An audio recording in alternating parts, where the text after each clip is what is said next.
Welcome to the Late Night with Chalky podcast. They'll see it after the fact. Yeah. Once it's already online. Are you recording? We're on, bro. Okay. You ready? Here we go. Friends and family, brothers and sisters, welcome to the Late Night with Chalky podcast. Woo! Our guest this week is a surfer, skater, audio engineer, tour manager, and entrepreneur. His early days consisted of skateboarding, being in a punk band, and putting on shows at an early age of 14. At 21, he was managing audio for venues in front of tens of thousands of concert fans. This guy, busy over here. And at 21 years old, he became a tour manager for Cypress Hill and other international acts. But his life took a turn, as it all for all of us. During the pandemic, all live shows came to a halt. Spending more time at home with his family, his hobby of making DIY skateboards for his kids quickly became a hit, and before he knew it, a brand was born. We are pumped to hear about music, touring, his new endeavor of being a business owner, and we want to hear more about Finless Skateboards Co. Yeah. We welcome to the show Dan Coach McKay.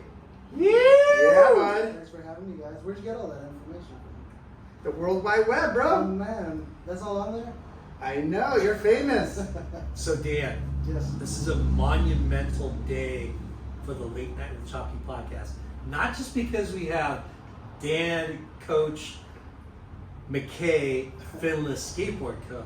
Yes. But because you are the first guest that we've ever recorded here in our new studio, Yeah. Newport Beach, California, Look at this place. Surf Mercado. This Yes. is awesome. This place is sick. It's so We'll do a little tour after, or maybe we'll pan the camera around and hype it up. But yeah, it's a beautiful little surf boutique, a little museum-ish kind of vibe. coolest shirts, Yeah. and skate, and All you know, things vintage surf culture. I love it. I love this vibe. Yeah, you This guys is need the to come vibe. and check this place out. Totally. But thank you, Brad Briz Blankenship, who we also had on the podcast, but he is the proprietor of Surf Mercado. Yep. And yeah, he's open Thursday to Sunday, That's right. 11 to 3. You can make an appointment if you want to go on a different day or a different time. Yeah, if you're not in town those days, you're just traveling through, you can make accommodations. But But you might be interrupting one of our Late Night with Chalky it's podcasts. Surf Mercado from Thursday to Sunday, and Late Night with Chalky Studio from Monday to Wednesday. Yeah. That's it. Today is the first. This is the first fucking episode.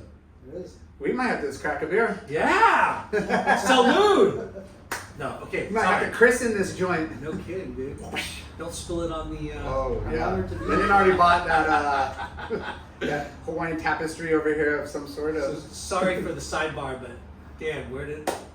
I know you didn't get into surfing at Early a in young life. age because it's Montreal, Canada.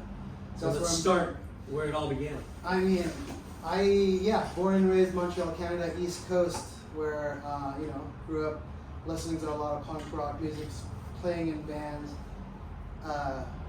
skateboarding, obviously goes Yeah, hand in hand with. hand in hand with punk rock. I think it's the same thing. For sure. But yeah, and snowboarding, because up there, obviously, there's hills everywhere. Yeah. You know, snowboarding and skiing is a big thing. But How did you get introduced to skateboarding? How old were you? 9, Nice. I think. Yeah. Saw I the can't older dudes remember. doing it, just. Well, no, all my Was there- friends were a lot older than I was for some reason. I was like 10, 11, all my friends were 15, playing music with guys that were 50. I think our singer was like 19 or something like that. So yeah, that was a thing. I remember my buddy Fano had an H Street T-shirt. We were just talking about H Street. Yeah. And I love that T-shirt. I was so jealous. We couldn't find it anywhere in Montreal. And I guess that's how I got introduced, you know. just skating around. Do you remember your first skateboard? I think I have it. What? So That's killer. But I've had a few, so I can't remember exactly what the brand was. It was a big fat red one with a Ned Zeppelin logo on the back. I A don't know. Led Zeppelin? It was Ned Zeppelin. Ned? So I A knockoff. trying to figure out what model this was, and I've been going through, maybe somebody can help us. I've been Googling it, trying to figure out what that board was. But that board is now at Finless Skate Co on the wall. At your office? Yeah. So was it like an old album cover that they kind of like redoctored Yeah, I in think their it was own a pro model or version? something, and I feel so stupid because I've been looking and asking people, and nobody can figure it out. But it was Well, definitely. if I had Wi-Fi, I'd do some digging right now. Yeah. But, you know. So skateboarding was a big part of your childhood. Oh man, every day after school we'd go Street, like find any little. Yeah, Kid. anything. Parking complexes. There was a mall next to my house, and we would all go there at night, and we'd go jump on the roof and get like. Security was freaking out. And Yeah. Like typical skateboarding. Yeah. Youth, teenage, Yeah. punk rock thing. You know. Yeah, Shenanigans. illegal trespassing, Absolutely. getting kicked out. Yes. It's funny because Montreal, for those who don't know, is like you said, is on the East Coast. So Yeah. you guys get snow. Get hammered. Like you guys get blizzards. You guys get snowed in. And one thing that I've listened to a couple different podcasts too, and read some articles back in the day. I've been in the skateboard industry and skateboarded myself, but just the Midwest people or anybody on the East Coast, like you said, parking structures Yeah. were a huge Gathering part would be. of skateboarding in other parts of the country and other parts of the world. Like here in California, Yeah. I mean, yeah, they do that, but it doesn't ever, Usually it's a bomb the ramps, not to like go Yeah. find shelter. Yeah, you know? totally. Well, Whole here, different- obviously, the weather here is you can skate year round Yeah. all the time, only all the time. We have to get more creative. But what was amazing back then was that, like you said, trespassing and stuff like that. That's all we did, and all we wanted to do is just like get your homework done, get out there, and it's dark out, and just a bunch of bros. yeah, It's that fraternity, it's that like gang thing, yeah. Did you have other siblings, or were you? Yeah, I have a younger brother. Okay. Was he part of the mix, like, or? He was, and he was. Because A little more straight laced. Because usually, like, you're introduced either by neighborhood kids or like a sibling, kind of, like you said, the age gap was a little. I mean, the age gap, I'll say it, he was a rollerblader, so we didn't really talk to him. A rollerblader? Inline, bro. Watch it. Watch out for the inliners. Dad's like, you ain't hanging out with me, little No, buddy. you can't be around here. You can't be around No here. scooters, no inliners. But, We love everybody, but seriously. I mean, No, it is what that's it is. really cool. I just, It came and went, thank God, and, Yeah. and skateboarding still around. So you're a '90s skateboarder, right? Like that's Early kind of 90s, yeah. That's the era you were growing up with. I mean, I started skating probably in '89. Okay. Yeah. Yeah. And it was really just because of those kids in the neighborhood that were older and that was like the way to get around. Like we didn't really bike anywhere. Like, Yeah. It Yeah. was just you had your skateboard everywhere you went, and it was partying. Yeah. And that also kind of spilled into the whole punk rock thing where now you're meeting kids that, let's start a band, and they skate, and we're all listening to Black Flag and Dead Kennedys and stuff like that, and We could jam. We could sound like that. yeah, Yeah. and Why not? Yeah, and that's What instrument did you I play guitar. Yeah. lead or rhythm or? That's punk rock. I mean, It's all rhythm. It's just, It's all thrash. I mean, I think that's one of the biggest part of my life. Like, this is something that really etched Dan McKay coach moving forward, is that punk rock DIY thing. Yeah. Where I don't know how to play guitar. Figure it out. Figure it out. Yeah. And then, There's no YouTube. You just figured it out. yeah, Listen listen to it, and it's probably gnarly, you know, but it doesn't matter. We're having fun. We're yelling and screaming, and Yeah. you know. And you mentioned promoting my first show at 14. That it wasn't even. I didn't even think I was promoting a show. That's what Yeah. we did. We didn't. There was no labels. There was High sign- school party, you just want to get people there, pass out flyers. I would like, go to the church and talk to the priest and rent out the basement of the church, and next thing you know, there was Mohawks and people drinking beer in the church, and we were just, hey, next thing you know, like sold 500 tickets, and we're just these made up bands, you know? yeah. Wait, at 14 years old. Yeah. Yeah, 14, 15. So who? It's an interesting story because like you're 14 years old. You're barely. How long were you playing in the band? How long were you guys playing together? And then you said, okay, let's do a show. Man. 2 weeks. That was when I was 14. When I started, was probably like around 12. I don't know, maybe a year, you know? Yeah. And the first show you do, it's all covers, you know? Well, you Yeah. can't party at home, so like, you know, nobody in the right mind wants to, I mean, maybe some parents are cool with it, but So let's. you gotta have a venue to play music and get In front together. of the, in front of the, Yeah. in front of the crowd. But Yeah. let's backtrack. Who were your bandmates and how did you guys form and what was the name? Oh, it was various different bands. Nothing that you've ever heard of. I think our first band was called Chef Boyardee and the Intoxicated. Wait, what? Chef Boyardee and the Intoxicated. I was 12 or 13 years old. That's all you ate, and you're like, dude, that was Chef Boyardee and Intoxicated. Yeah. And how do you better than with meatballs. Man, I don't remember how we came up with that. There was no reason. It was just. That was your first band It though? just sounded stupid. Let's go with it, you know. How many people in your band? 4, 5. 5 people. Five, Okay. yeah, 5 people. And how did I meet those guys? Just through friends, I think. All And skateboarders. All skateboarders, and the singer was he was like 18, 19 years old, and he's the one who brought me a lot of the vinyl stuff, you know, like showing me like, oh, Bad Brains. Have you ever heard of Bad Brains? And you're stuff 12. like that. Yeah. Yeah. Was there any like core like record shops back like where Yeah. because that was like the jam, right? Going Yeah. to the record Bionic. shop and like Bionic Records was yeah, us, and I forget the other ones, but yeah, going to the record store. just cruising, checking out all the covers and all the Yeah. genres of and get your music and pins yeah, from the record stickers, store. pins. Yeah. That's how I started being a sound guy, because of a punk rock record store. So we were doing shows, and there was this one guy that was opening a Can I- Yeah. Sorry. So you're 12 years old. yeah. The leader of the band is 18, Yeah. right?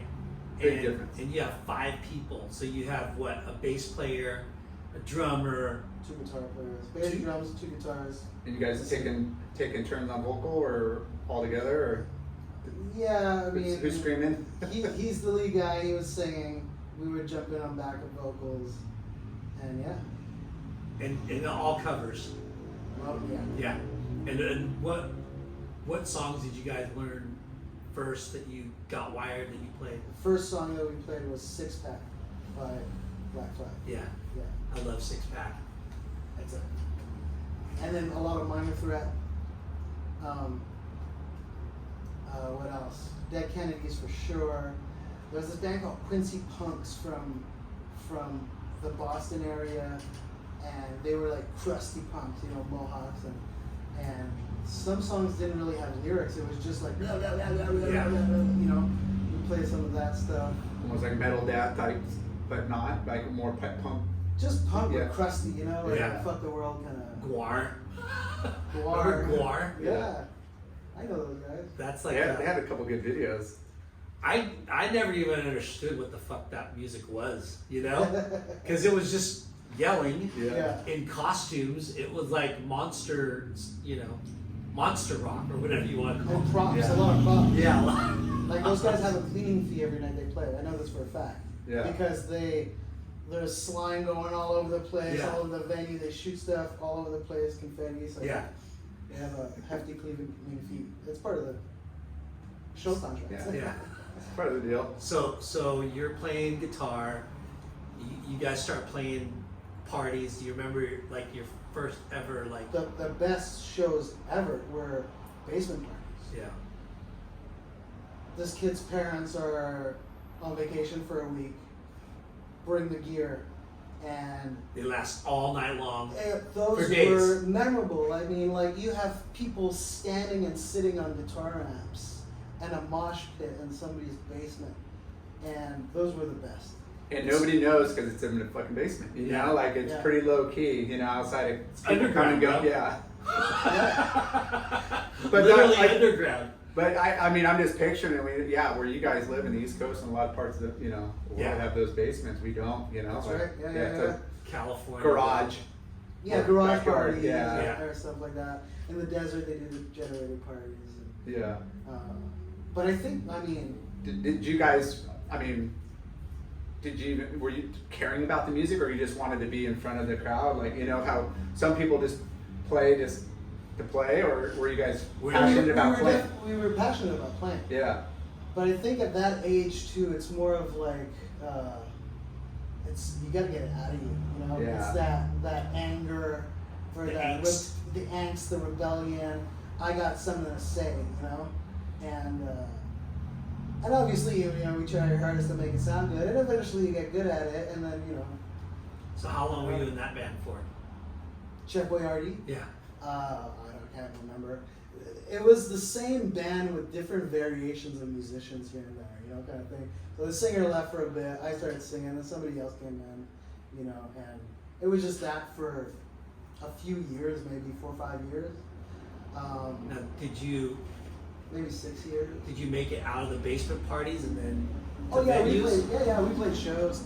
We played shows, with a lot of Good Riddance, Strung Out bands from Oh, down shit. there. Like other touring. Not touring, just. But doing these spot guys would shows. tour and then you would open up for them. Yeah, Okay. yeah. They come to you. They or come to your town. Montreal. We kind of Montreal, they're we like, played with that. Yeah. We did a bunch of stuff. We kind of veered from punk rock to like hardcore. East Coast was big on the hardcore scene. That more aggressive, a little more. How do I call it? We had that here too. Yeah, HFL, Hard, Fast, and Loud. Strife are those guys? Yeah. Stuff like that. Yeah. it was out there. I didn't really listen to a lot I of didn't it, listen but- to that genre either, but I know what you're talking about. Yeah. There's a milestone to like your progression, right? Like you're playing in the basement, then you're playing at a bar or whatever. Like, Right. church basement. do you remember like your first like? Did you get paid? The first time your band got paid. Yeah. So what This was is a that? crazy story. Actually. Yeah, let's hear it. So, Paid or collecting at the door? Two different things, right? well, so You're getting paid. No, I know, but like, when I did the show in that church basement, yeah, the idea, we were doing punk rock. It wasn't about money, it was about getting the message across, right? yeah, So I spent all the money on the PA system and the damages that all the punks did to Yeah. the church. But then we had to get paid because at some point we have to go into the studio and record a demo or something, right? Yeah. And the first. And what's the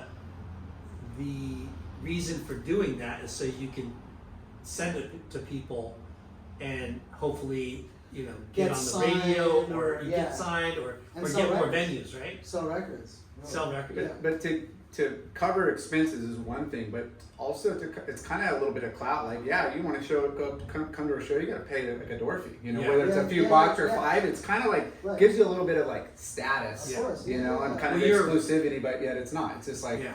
hey, True, yeah. we're True. When you start getting paid for it, you're we're a Chef musician. Boyardee, like You know? fucking Chef $5. Boyardee. So the first gig we ever got paid or hired to play, I'm maybe 13, 14 years old. Wow. And it's in this bar. And this guy wants to give us $400 to play 2 sets and of alternative music. I'm like, we're punk rock, we can play this. So we get to this bar. What's the set, like an hour, 45 minutes? It was like 2 45-minute sets. 2 45-minute sets. And you play punk rock and they want you to play alternative. Yeah, and we're like, yeah, this is alternative. It's punk rock. It's an alternative, genre. Throwing a couple of your songs in. Yeah. So, but we get there and it's a full-on biker block. And, Oh, shit. And there's a lot of bikers up there. And I was gonna say. yeah, so we play the first set, and I'm doing vocals on this, and I'm yelling and screaming, you know, like playing Minor Threat and stuff like that. And we get off after for the set, and the guy takes me into his office. He goes, "Man, you're done. That's not alternative. That's a Rush." And I'm like, "Rush? Rush is like prog, man. That's not what we're doing." He goes, No. I'm like, "Dude, you hired us. You got to pay us." And I'm like, you know, all puffy with this biker. I'm like thinking about that today. I was like, I could. And you're what? 12? 14? He paid me and he told me to leave. He goes, "Just get your back line out of here. You're done. There's $400." Wow. Yeah, that was our first paid gig. And you didn't even finish the set. Yeah. No, For the first we were one. forced off by the promoter who was paying us. Crazy.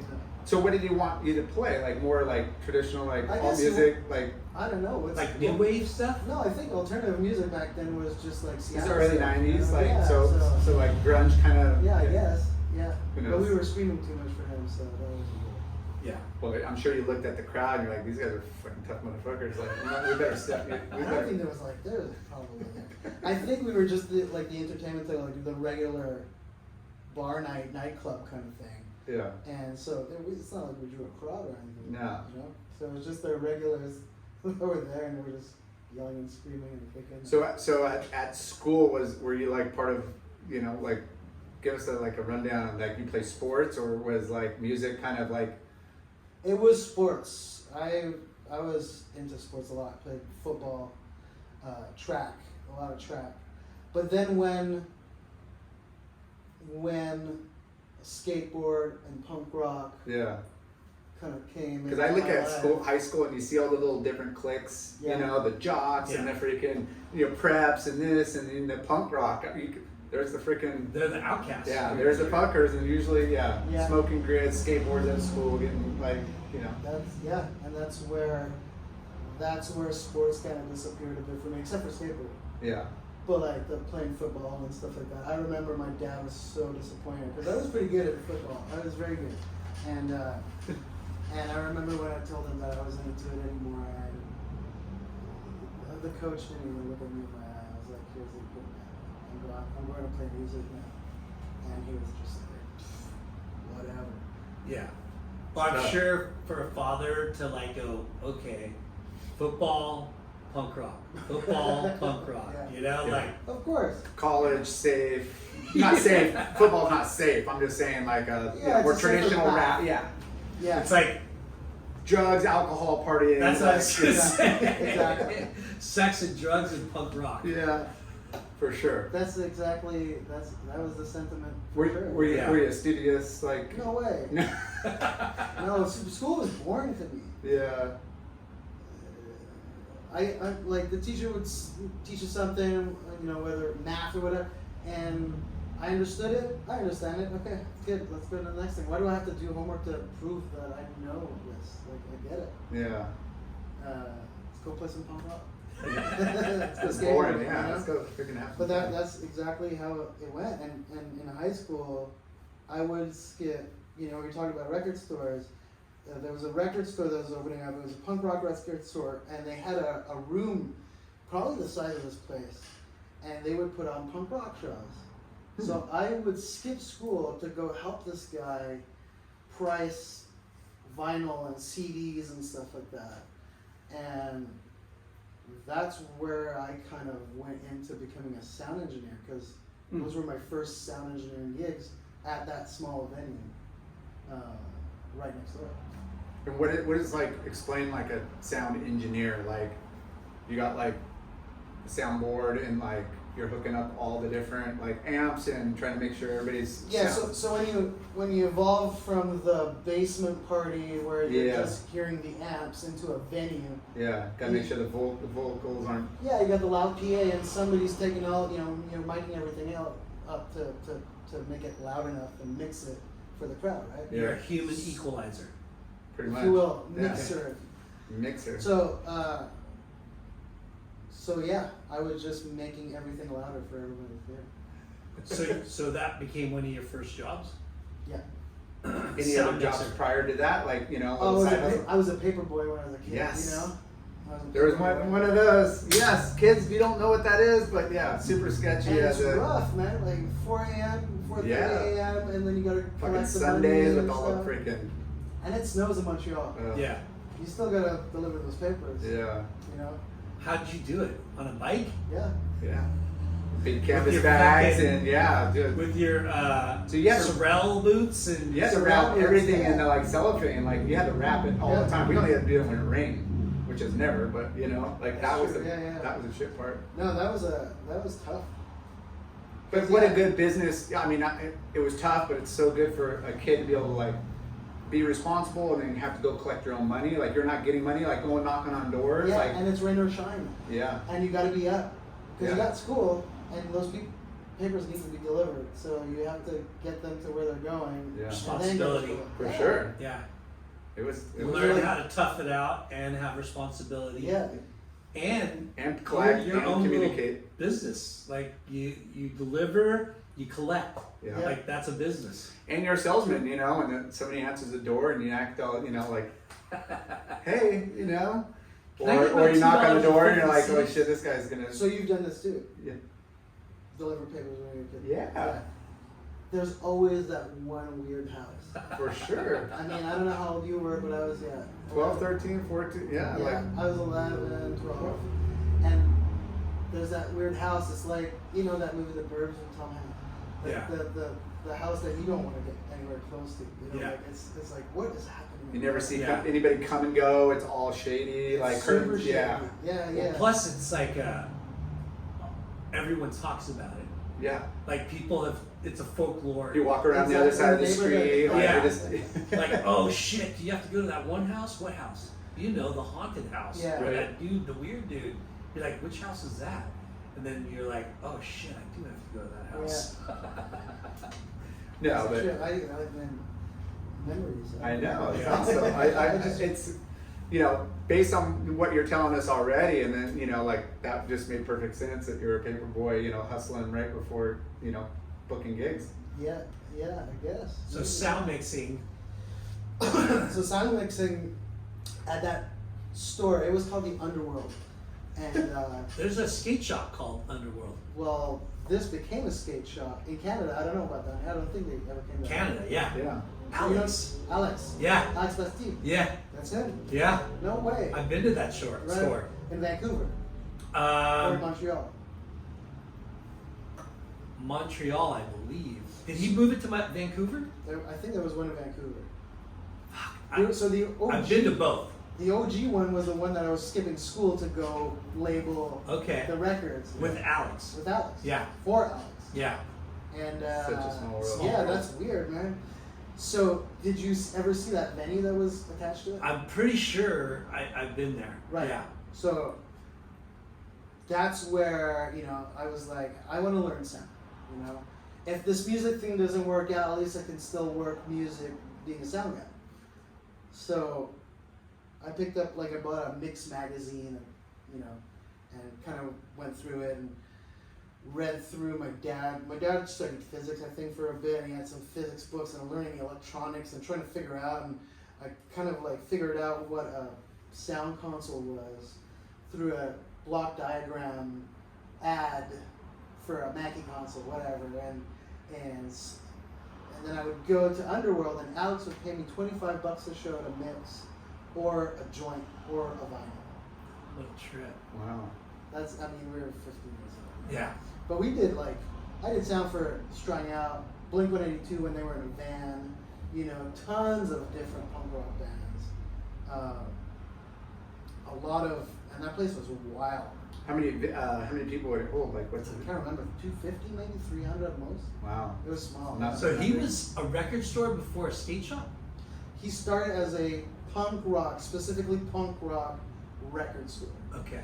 Upstairs, it was upstairs, and there was a room on the other side that we would do shows. And then he moved downstairs, and in the back of that store, there was that room where I started doing sound, 300 capacity room. And I left that whole scene, and he moved in to a bigger. Then he started selling skateboards, and then skateboards was his focus, and then he then made a skate shop, Yeah. a big one downtown Montreal, and he opened one in Vancouver, I'm pretty sure. I don't know that they're still around, but I don't think so, but I did visit. I don't remember if it was Vancouver or because I've been to both. I've been to Montreal and Right. Vancouver. And I can't remember. You know. that's crazy that you brought that name up. I haven't heard that name since '98. Yeah. What was the record store in connection with Furnace? Remember? Bionic. Was it Bionic? Yeah, I think yeah. so. Yeah. Yeah. Yeah, there was a couple spots where, it'd be record store, skate shop next door. I mean, it goes. Yeah. It's Hand just in a hand, natural for progression sure. of Yeah. it all, like. Punk especially- rock and skateboarding was definitely like synonymous to each other. Of course. Yeah. Yeah. It's that culture, that subculture, and that DIY-ness of it all. Like you record a record, and then you're going to the photocopy machine to make your own leaflets for the packaging of the CD or cassette or whatever. It's like So From the did you ground up. guys you played covers at first? Yeah. Chef Boyardee yeah. and the what is it? Intoxicated guy? Chef Boyardee and the Intoxicated. Okay. So you guys played covers, Yeah. and then you started making originals. We started making originals. It wasn't very good. Who's the writer? We all did. Just all. Yeah. Okay, Just, you guys get rhythms I and have a jams riff. and I have a like. riff kind of Yeah. thing. Blah blah blah blah blah. It would never went anywhere. Did you make a record with anything? We made a demo, Demo. but that's it. Yeah. I would imagine like it's such a hard, like business to like crack into. Like if you think where you're at and every other town's got, dozens of little.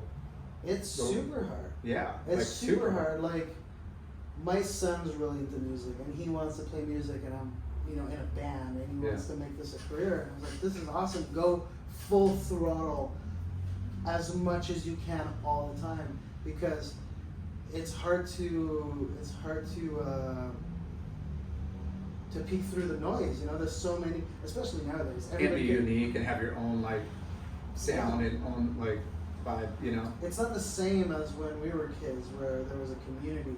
Now everybody can make a record on GarageBand and put it up on SoundCloud and Instagram and all this stuff. Next thing you know, there's no more bands. It's just one kid just geeking out, making stuff. Yeah. Which I'm not dissing, but it's just a whole different The environment culture, than when we grew up.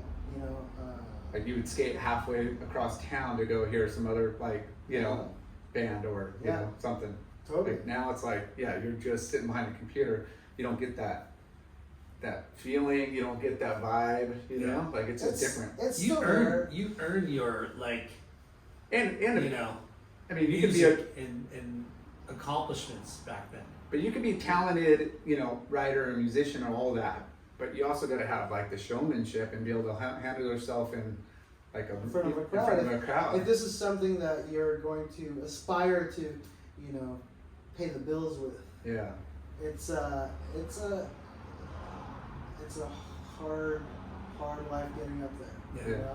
And So- it's not everyone that's going to get up there.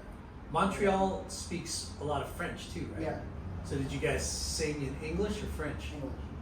Yeah. I'm bilingual, so my mom's a francophone, my dad's anglophone. I went to both schools. But yeah. Yeah. So, So crazy. yeah. It's pretty bitchin' how different countries have like, second or third languages. Yeah. Canada is really different when it comes to that. Montreal and Quebec is like very different from the rest of Yeah. not North America, Mexico, but like Canada and the States. Yeah.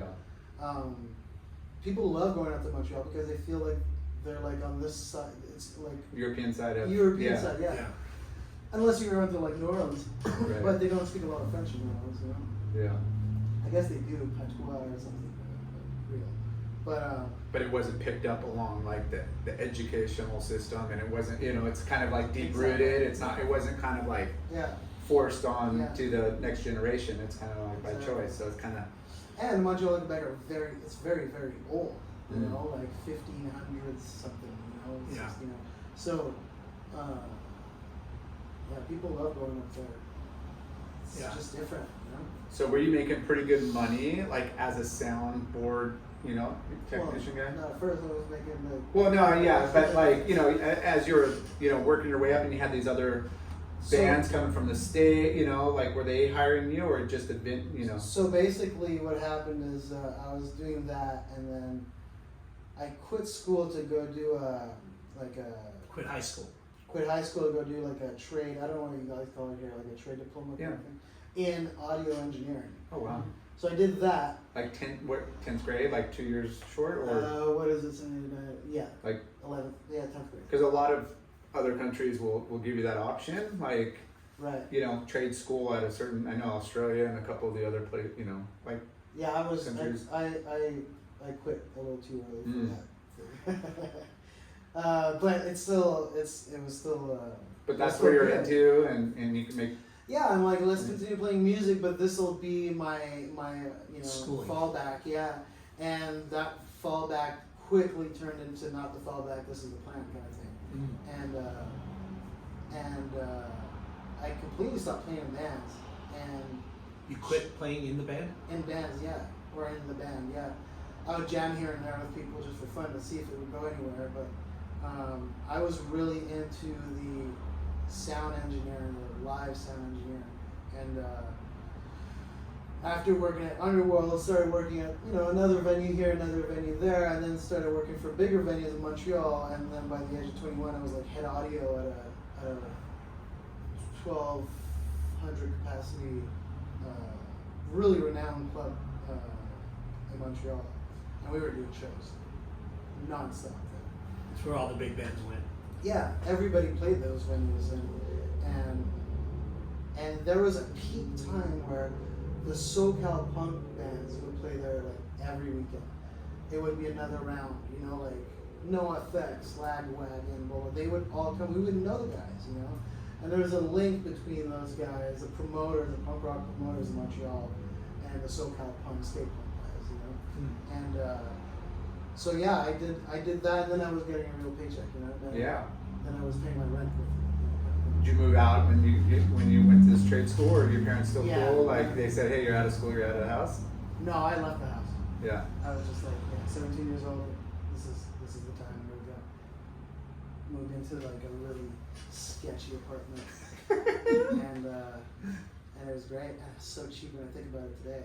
But yeah, I moved into my first apartment, and I think rent was $475 a month, and prices are very different up there. It's much cheaper than Well, anywhere in California. everything's more expensive now. Yeah, especially now, yeah.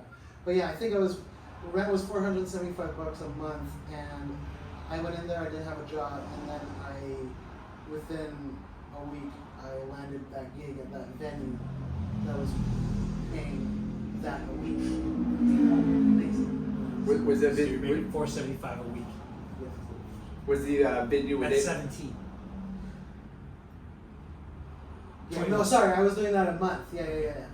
Was that venue hosting other would comedy shows come through? Was there any Everything. Like it wasn't just strictly music, but they needed soundboards every night. Yeah, and that's what was great about this venue, because Montreal has a huge jazz fest. So we would do like all sorts of jazz acts, Afro beat, all types of music, and then corporate stuff. We'd have like a. See, that's cool because you're not just in a one note job. You're hearing all these different music Diversity and of not just music, but good culture and people and good for just learning yourself, but for the business side too. Oh, absolutely. Yeah, I mean, yeah, we had bands from all over the world. Some people that we couldn't even speak with because the language was, they would speak Spanish and I didn't speak Spanish, and we just figure it out. And then the music speaks for itself, and then you kind of figure out where it needs to be in the mix. And yeah, it was amazing. Such a good learning experience for me. All these different genres and people coming through that venue. And we had huge metal bands and huge rock bands as well. Yeah. But then we'd have all sorts of weird stuff. So this is a night gig. Were you skateboarding during the day still, or were you still I was heavily? skateboard too. What was That's that so place called? The Spectrum. The Spectrum. They tore it down. I think it was in 2002 or 3 or 4 maybe or something like that. But yeah, between that venue and the Metropolis in Montreal, the Metropolis was also, every band's played those. So how long did you do that for? Till about 22, 23, and then I got my first tour with a rock band from Quebec that was singing in English, and I was just their sound guy, their front house guy. And the first tour we did was with Van Halen for 5 weeks. So my first tour, I was on tour with Van Halen. It was What? amazing. Yeah. How did you get connected? So I wasn't touring for Van Halen. I was touring with this act from Quebec, and as a sound guy, and they went out to support Van Halen for 5 weeks, U.S. and Canada. They were the opening band for Yeah, Van Halen. Okay. exactly. And this was, That'd be huge. it was huge, and Like the production of what those Sammy guys were Hagar, probably though? doing. what's that? Was this Sammy Hagar though? It was Sammy. It was Sammy's last tour. Yeah. So crazy. It was weird. It was weird. I'm not gonna lie. There was a lot going on in that camp, but it was crazy because it was the first arena show I've ever seen in my life. Because I wasn't into arena stuff at all, right? Yeah.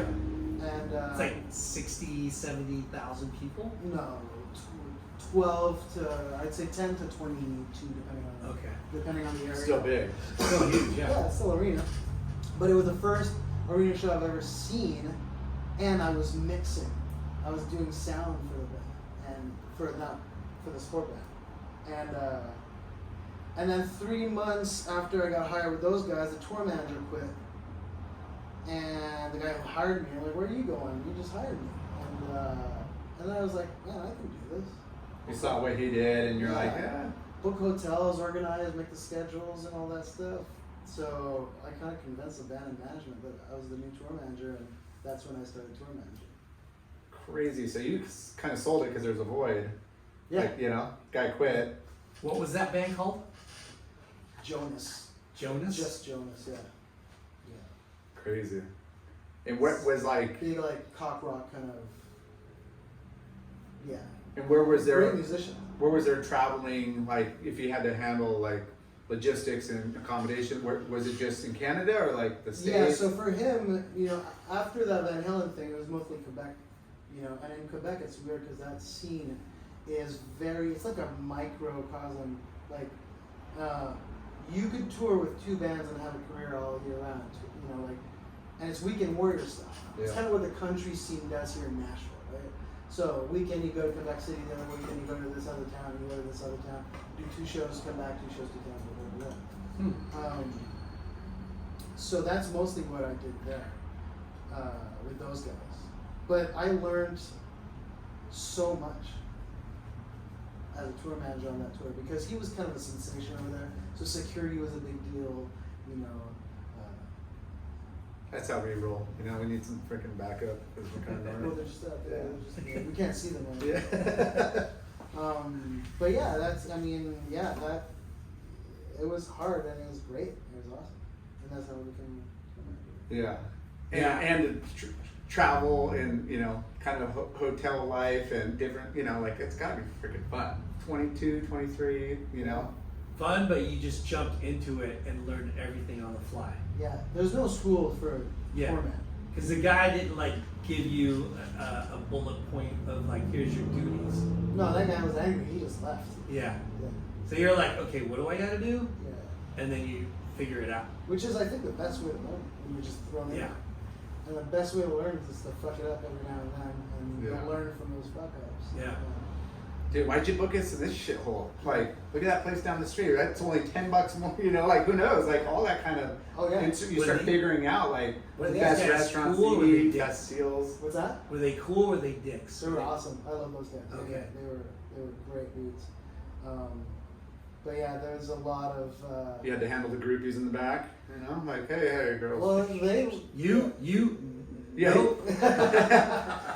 Sometimes Yep, you gotta yep. do what you gotta do. It's part of the gig. We're gonna have to go through me to get to them. All they want is green M&Ms. Right. No other colors but green M&Ms. Yeah. Sometimes. Yeah. We said white wine. No reds. That still happens today. Right. I bet. Yeah. In particulars, like for Well, yeah, everybody has their their thing, fixes. You know? Their fixes. Yeah. How long were you with Jonah? Let's see here, maybe a 2 years, maybe something like that. Yeah. And then it was just the hustle of, okay, I like doing this. How can I get my name out to do more of this? So this can be my career. And Because do people do that? Like be tour managers for different. different bands, yeah. Huh. Yeah, so I can't remember what I did after that. I did some very eclectic stuff. I went out with this Nigerian band, Sheon Kuti and Egypt 80. You guys ever heard of Fela Kuti? Godfather. I'm sure I probably maybe heard of it. They're popular. Godfather of Afrobeat 70s, very political Nigerian. And I was just like, yeah, I'll do that. And 24 Nigerians land in Montreal and put them on a bus and here we go. And that was a trip. There's 24 band members? Yeah, there's 22 maybe, I think, yeah. And what do they... It's just Afrobeat, and it just, a brass section, drummer, 2 guitar players, drums, weird percussions, 3 dancers. I bet it's rad. Oh my god, the second these guys hit the stage, All get up, all freaking killer and showmanship. they are locked in, and the groove is on. Like, these guys were amazing. And What are they called? Sheon Kuti and Egypt 80. Sheon Kuti. Sheon, yeah, Seun. He's the youngest son of Fela, who's like a legend in the Afrobeat community scene. But yeah, that was crazy. That tour was crazy because there was culture shock. There was all sorts of stuff. Like 24 fucking people you're in charge of. Yeah, 22 plus me and a tech. And yeah, it was insane. Malaria scares, stuff like that. Malaria? Oh yeah. Them bringing it over here, or Well, me looking at a guy going like, "Are you okay?" And for a week he's like, "Yeah, I'm fine." I'm like, "Okay, this is just the way he is." And then next thing you know, I get a call. It's like, I have symptoms of malaria, and send all the doctors and figure it out. Yeah, because they get like deathly like fever, like ill. Yeah. Yeah. And then they bounce out, and then they're fine, and then they. Yeah. so Yeah.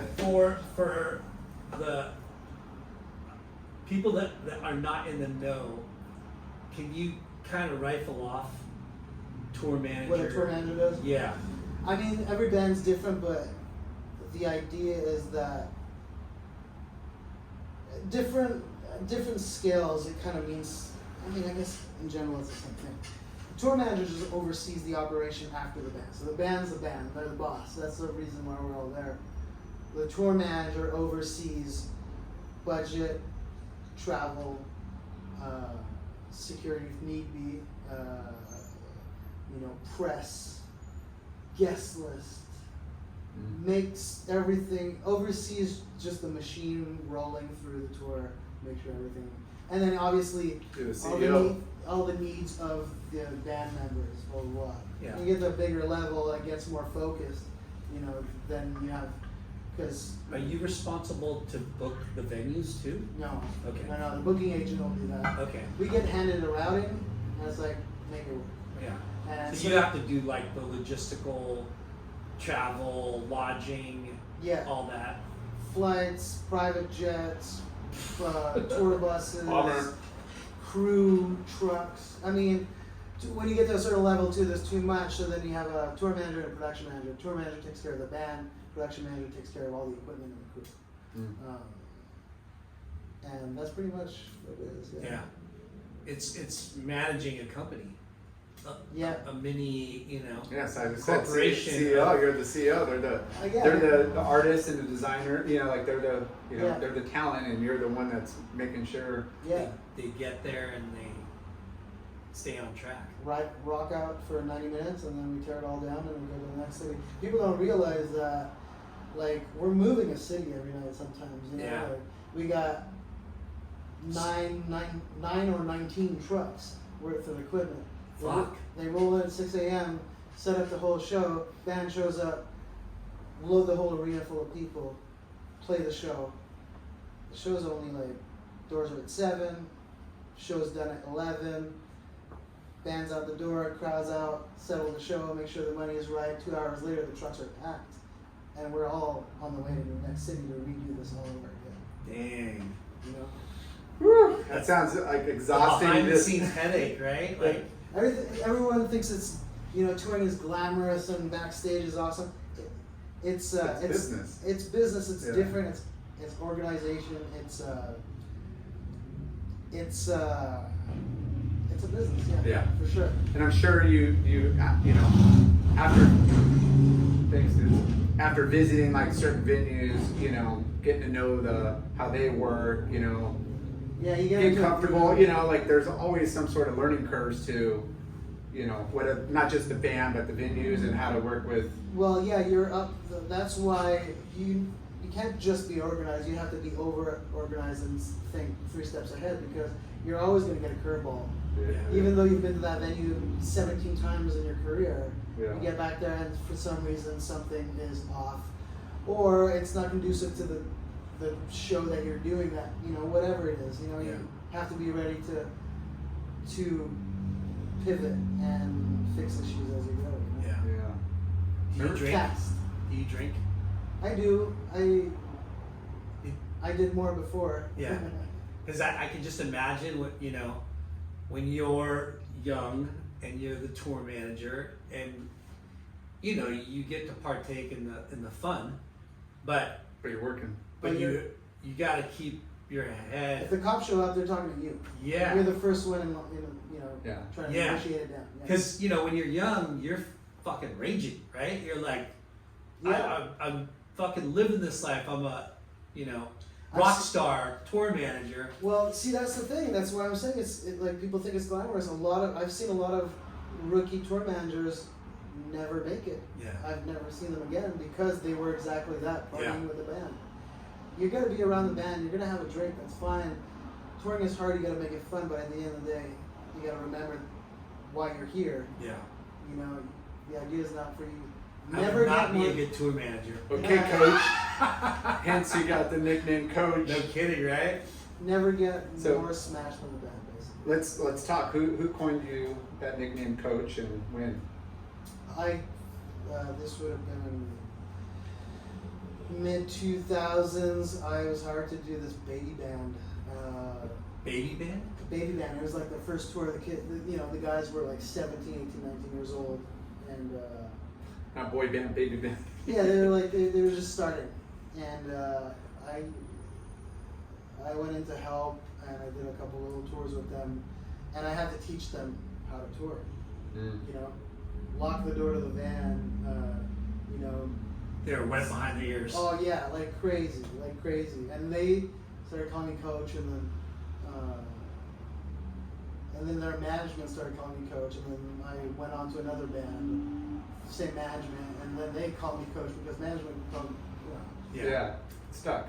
it's stuck. Which is a I didn't compliment. pick it. You know? But it's a compliment in many ways, because it's like Yeah. you know, this You tell guy, people what to this do. guy, you're directing traffic and putting out fires and keeping things organized and Yeah. teaching along the way, like not Yeah. just doing your job, but teaching the Yeah. young bucks. For those guys, there's a lot of teaching. They were great, but yeah. Now it's just, I guess it goes with the position, right? Yeah, for Yeah. sure. Manager, coach, whatever. Yeah, it's rad, coach. So, after Jonah, you did The Nigerians. Nigerian, and then And then I don't remember, man. And then the baby boy band was Jonas Brothers. Just they were called. They don't exist anymore. They were called the Midway State. I think they were called Midway. The Midway State. Mm. And then it's just bouncing from band to band. You know, like going a stint with one band, and then so the way typically, I mean, independent like threw everything up in the air with that, but usually a band will put out a record, and we call it a record cycle. They'll tour it for a year and a half, ish, maybe 2 years. Then they go back and take another year off, year and a half to go record the next record. Tour manager doesn't stop, or the crew, whether it be the sound guy, the guitar tech. We all go to the next band that's starting a new record cycle. So that's kind of in the rock circuit. That's kind of how we roll. Was it referral or under the same label? Like these bands It's were all kind of referral. all referral. It's all referral. So it wasn't like, hey, we're strictly working with this like record label and they have these talents. I mean, it'll sometimes come from,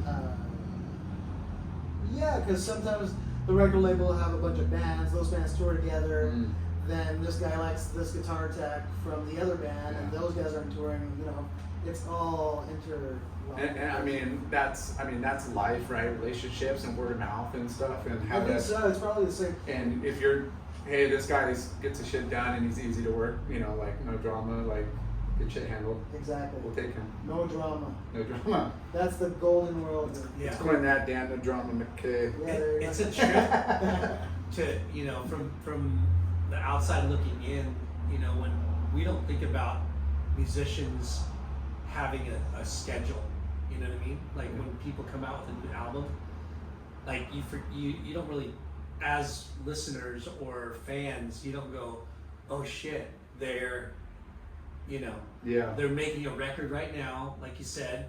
They make a record and then they tour it for a year and a half. Yeah. And then they go back and then make a record, which is a business, like you said, their cycle of business. Yeah. And with you, it's like, you just got to hop off that train and get on another train, right? Exactly. Yeah, I don't know. I guess you're right. I would think of it more of like seasonal kind of scheduling, like, oh, it's holidays, it's probably not as bad, summer would be the high season, but it probably doesn't really matter. It does a little bit, yes and no, it depends. Like, obviously, like I said, the pandemic kind of threw everything away, but obviously summer season's festival season, right? So you're doing European festivals, North American festivals in the summer. You're touring spring, fall. Back in the, 6 years ago, January, February, you were in Australia doing shows, so that's kind of the seasonality of it. But when a band's going out for a year and a half, you're going through all those. So what was your first out-of-country tour managing? Outside the U.S., like Europe kind of thing? Well, Canada was your first thing, right? Canada, but then right away when I started touring with bands, we were out. Oh, really? Yeah. With the Nigerian band too? And No, I'm trying to think. First time outside of North America, let's call it. because that had to have been like cool, fun, scary, like, Yeah, learning the ropes for sure. I mean, the first. Because you're almost like, holy shit, I'm gonna do this as a job outside of our country. Yeah. That's a huge milestone in the step of like, whoa, Put that I'm on not the just resume. touring Canada or Or parts the of the States, US, yeah. I'm fucking global now. I can't remember when my first time, but there was a band that I toured with called Metric. We would go to Europe a lot back in the day.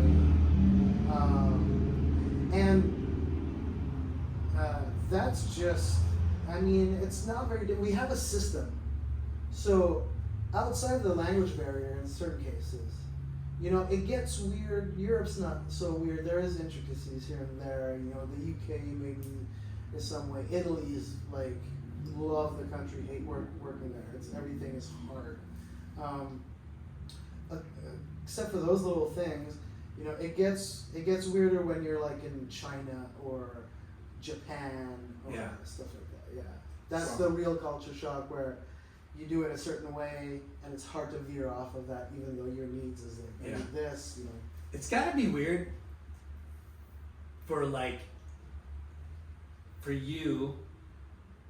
Let's say it's the Nigerian band, and Right. you go to China or you go to Japan, and you're like, people like this shit.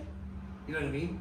Like in this foreign country where these people speak a language, and they don't dress the same, but somehow they know this band. The and music it comes. translates. The music translates. You know what I mean? How weird is that though? Yeah, Like, but it's kind of cool. It is weird. But it's kind of cool. Yeah, they don't speak the language. They don't understand the lyrics, but they're bopping to the. Yeah. Yeah. And it's funny because like I've been to Japan quite a bit, and you know karaoke's huge. It's like So a national big. pastime. Yeah. They don't know English, but they know karaoke. Yeah. Bro. Right? Yeah, like you'll sit there and these guys can't speak English or Yeah. girls can't speak English, but then when they're standing in front of the audience or you know they're in front of the Perfect mic, English. Well, they're perfect. singing perfect English, and you're like, what? You're just like, how do you know the song? Yeah. How do you memorize the song? You don't even know what the fuck you're saying, but you're saying It's it just the perfectly. sounds for them. Yeah. Russia was like that. Wow. Russia. I feel like they would be a fun like, Man, Russia? yeah, like I have like to a say, part, you know, like punk and like, you know, underground party scene, like. Russia's a trip. You've like every time I've been there, I felt like I was in a James Bond movie. Everything outside the show is always like you're always checking your six, Yeah. but the shows go off and Yeah. the crowd is insane. They love it. They don't get stuff like that a Yeah, lot. So yeah, when they have yeah. a band from North America, a big rock band that comes, man, the crowd goes. It's electric. It's Have you been to Russia a bunch? Yeah. Doing Wait, on tour. yeah, let's go through some like, cause it's interesting. Like we're lucky. Like Orange County had a good like punk scene here, but like a lot of big brands would hit like LA. You know, like Yeah. you know, there's certain states, certain cities that kind of like have that draw for For you know. specifically punk rock. Yeah, like you know, where like I'm sure Russia was big in punk. You know, or anybody Or that was metal. big. I think metal was a big Yeah. thing. They're a big rock. Like London, I'm sure was Camden. yeah. Camden and London. Well, obviously, you know the Camden Locks there. You have the Clash sign up there, and the Crusty Punks are still there, and you know that's pretty epic. Yeah. That little area. Italy, I can't picture like Italy. Italy, no. Italy's like northern Italy, Milan. Yeah. Hamburg is a big. Germany. Yeah, Hamburg, Germany Yeah. is a big punk rock, kind of more like metal scene for sure. So but you didn't travel with a lot of punk bands, right? Or Well, I did the Distillers recently. Flogging Molly, I was just helping out with those guys. I did a couple tours with those guys. wow. Um, What was China like? with what? With You had Actually, handlers. You had handlers. You have to have handlers. Yeah. Translators, yeah. Oh, I don't mean that. I mean like you know like translator slash you know government like Oh no, handlers. no, No. I don't think they were. I only did Hong Kong with a band called Metric, and Hong Kong doesn't count. Yeah. it doesn't really. It's not the same. But we did like Kuala Lumpur and the Philippines. Manila, Nice. Philippines sucked, huh? I'm from the Philippines. The Philippines is awesome. All of it was a trip because it's just the way everybody works is so different there. Yeah. And being the tour manager, it's cool. You got a day off, but you're traveling. There's no day off for a tour manager. Yeah. It's a non-show day. That's what we call it. Because then you're in a hotel working, prepping the next day. You know, kind of thing. So there's not a lot of sightseeing and stuff like that. Yeah. Hmm. That's a trip. Yeah. Like you'd think, he'll get to do this and that, but while he's not working, he's not working Yeah.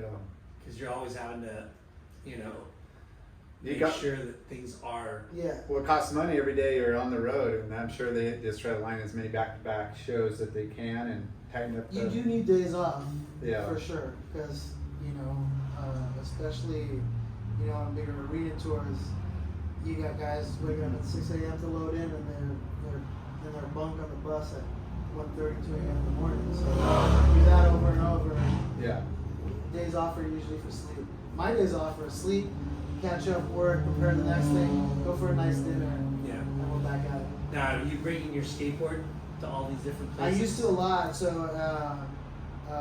not so much these days because I'm flying a lot. Like every day I'm flying. I've gotten pretty good at it where I can leave for 3 weeks with a carry-on. Wow. Yeah. I don't want to have stuff with me because I want to be ready for anything kind of thing. But it's So really you're just buying clothes and washing clothes? no. I it's down to a science where I can do laundry once a week and all fits in there and off you go. You know? Yeah. But I toured for a bit with AWOL Nation, Ben from down here, I heard of California, yeah. Sail, you've heard the song, it's been in ads and blah, blah, blah. Surfer guy, Beach Boys from Malibu. AWOL Nation. AWOL Nation, yeah. And that was awesome because we would get off the bus, 2 buses, we'd pull up to a festival, and everybody, band and crew, would just have skateboards. So we would get off the bus and you just see 12 guys on skateboards just ripping through the festival grounds. Here we go, AWOL Nation's here. You know? That's epic. Radios, boom, yeah. But yeah, I would travel everywhere on a skateboard. Yeah. Now, you'd have to, you know, like just for transportation, but to go sightsee, you know, just to have some outlet out, get some exercise. Yeah, I mean, I remember being in El Paso. Was it El Paso? I think so. And me and the sound guy, there was this road with nobody on it, and it was this amazing hill, and it went on for like 3 miles, I want to say. And in the desert, sun's going down, and we're just ripping it up, like on our skateboards on a day off. Yeah. There was nothing really to do in El Paso. Yeah. And yeah, so That's cool. every now and then we go further. So when did you finally get to surf or start surfing? So I had a girlfriend who took me to Sayulita, Mexico. When I Nice. was, I've never even been there. Really? So I love Sayulita. I went there for the first time in, man, I can't remember what year. What year is it now? 23. So it would have been 2006 maybe. And I got there and it was starting to get busy in Sayulita, but it was still pretty quiet. And this was the off season, it was August. And I fell in love with this place. Just a tiny little Surf village. Yeah, surf town, right? It used to be a fishing town. And I guess some California kids would go down there in the 60s as a secret spot and just drive and surf all the spots on the coast. And it was relatively slow down there, but the waves were great, and I remember daydreaming about surfing my whole life. And I grabbed the surfboard, I just went out and paddled down for the first time in my life. First time in your life. First time in my life, a longboard, paddled out, and first wave, whoop, this is it. It's like snowboarding, skateboarding, you just jump to your feet. Whoa, this is amazing. That was the only wave I caught that day. But your first Wave was inside.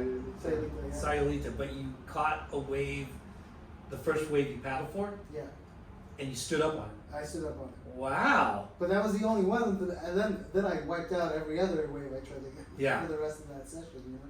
Yeah. But you didn't get lessons. That was the very first. No, Did your girlfriend surf, or she No. just went down there like, hey, this is a cool little Yeah. spot? She didn't surf. Okay. But it was great because there was no one on the beach. Now you go to Sayulita, it was packed Yeah. everywhere. And I remember I fell in love with that place so much, and the waves, they're easy waves, you know, like they're 3, 4, 5 foot, you know, kind of thing. Yeah. And for me, it was easy and fun. And I remember I got back home. The first thing I did is started looking at real estate, and can I rent a house down there? You know, like this is amazing.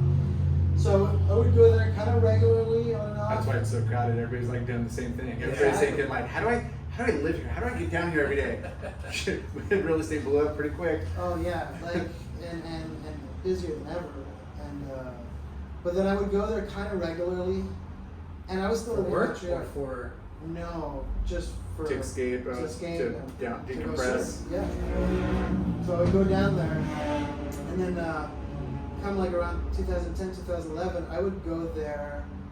I was hubbing out of LA, and I would go down there for a week before the tour, finish up my work, go surf, fly out to tour. After the tour, fly back to Sayulita, stay there for a week, close up all the books, you know, make friends with all the local guys over there, and a good friend of mine, Cali Carranza, who used to, I think he used to ride for Patagonia or something like that. But, You know, I've heard of him. Cali Carranza? Yeah. Yeah, he's rad. Yeah. Stay at his house.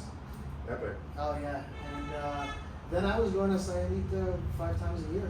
Wow. It was like come away from. I think my sombrero is still up in his thing there. You know, like a little note that says, "Dan's coming back in January. Don't touch this." You know, Did you eventually buy a board, your own board? no, never. No, because I was never in the same spot. Yeah. Right. It was always LA, Montreal, Sayulita, and the rest of the world. Really, you know, like just traveling all the time. Did you try surfing in other parts of the countries or other countries? Surf Waikiki, with AWOL Nation with that band.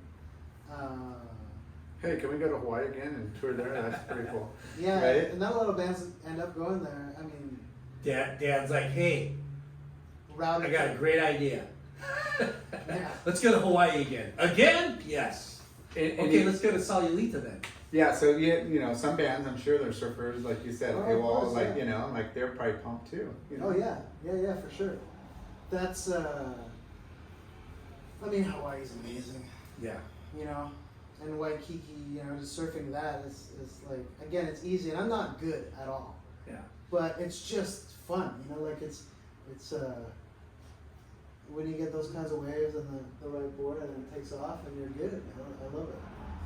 So, I hope I'm not prying, but you're making good money? Like, I make a living, yeah. yeah. Being a tour manager, you mean? Yeah. I mean, it's turned into a career. It's probably the same thing as you guys, you know, like, I'm making more money than when I was a kid, but I'm not a millionaire. Yeah. Yeah, because We just, would all like to be. you know, putting it all into perspective, you know, it's cool to hear when somebody who follows their passion, right? And not necessarily, and it's not a bad thing to be college educated, of course, No. but it's neat to hear that, you know what I mean? Like a lot of entrepreneurs, they're not college educated. Some of them drop out of high school. A lot of them drop out A of high lot, school. I think a lot of them, yeah. Yeah. Yeah. And that's, you know, essentially what you did is, I mean, I think at the end of the day, no matter what level of success you're looking at, if you're, you want to run this multi-national corporation and make a whack ton of money and, you know, not even have to Good work for you. anymore, or it's all about the love and the passion that you're going to do, because if it's a career, it's something you're going to do every day, you better love it. yeah. You know, or else why? Then it's just a hustle to coast. Like, you know, Yeah. I'm a drive guy. And I get obsessive. My girlfriend will tell you that. Like, I go into designing a skateboard, and it's like research. I love it though. You know what I mean? Like, and it was the same thing with touring. You know, like, I love what I do. I'm trying to be the best that I can, and this day that I'm gonna not like it as much, maybe it's time to move on to something else. Yeah. So, It's not Tell it- about the money. yeah. Tell us like who you worked with, who was who you were tour manager for. Currently, Yeah, like in the last 6 years, I was doing Eagles of Death Metal, wow. the Distillers, Flogging Molly. I did a bit. This band called Five Finger Death Punch. Yeah, and What kind of music do they play? just metal. They're huge. I didn't know anything about those guys, but I couldn't believe it. Everywhere in the world they sell out. And AWOL Nation, and Cypress Hill. Been with Cypress Hill for since 2018 and 19. And how did AWOL Nation come about, and then how did Cypress Hill come about? So those are kind of interconnected, because AWOL Nation opened for a band that I was touring with called Billy Talent, band from Canada. They're huge everywhere but the States. Nobody knows them except for the bands in the States. It's so weird. Wow. What are they called? Billy Talent, punk rock band, arena level, all, you know, across Canada and Europe, Australia. And why does that happen? Like, what's It's weird. It's a weird thing. I don't know why. that's crazy. It's like there's a struggle that happens for Canadian bands to make it down here, even though they're going to be huge everywhere else. Yeah. Like I said, all the bands know them. We're homies with all the bands. Yeah. Yeah. But To to like book a venue, they're like, yeah, like what do you, They'll play down here. It's just a different level than when they play up there. They're great, man. Awesome dudes. Such nice guys. do bands make it and get well known through radio still? It used to be like that. I think Because so. when we were younger, it was K-Rock. Yeah. K-Rock was the, KNC, K-Rock, and But K-Rock was like the punk rock, new wave Yeah. radio station, and KNAC was the K-Rock metal. is still that though. It's still the rock yeah. channel. I guess in the States, radio is always super important. It's starting to fade out a bit, Yeah. but it's still there. Because we've done like, I remember 15 years ago we would go play radio stations all the time just to suck up to the radio programs. Yeah. And I hated those so much. And the radio festivals, the What's that? Like go play in their studio, a couple songs Yeah, for the like the exactly. employees and the Yeah. DJs and all that. exactly meet and greet, take a picture Yeah. with them, kind of thing. Yeah, marketing. You're on tour I to think like. the pop scene kind of still does Mm. that, but I don't know that radio's as important. I don't see it as much. I've been mostly doing Cypress Hill for the past 3 years. On the touring side of things, we don't really do a lot of radio stuff. So Yeah, I mean they're so well established, and they could Yeah. probably just put Yeah. out a show day, and it's gonna be freaking sold out in minutes. but sometimes these big guys still, know the radios. and, Yeah. like, Well, they get residuals in probably in so many Yeah. different areas, so it makes sense. Yeah. Well, it's such a trip because of the digital age and all the like Spotify and I don't even know what the other ones are. Yeah. SoundCloud or Yeah, it's something else in Europe. and- Yeah. But it's a trip because we had Jared Watson, the singer of Dirty Heads, Yeah. and when I started YouTubing a bunch of Dirty Head stuff and saw that they played at like you said, the radio stations or like weird stuff. You're like, Yeah. wait, they have to do that, like, Yeah. but it's huge for them.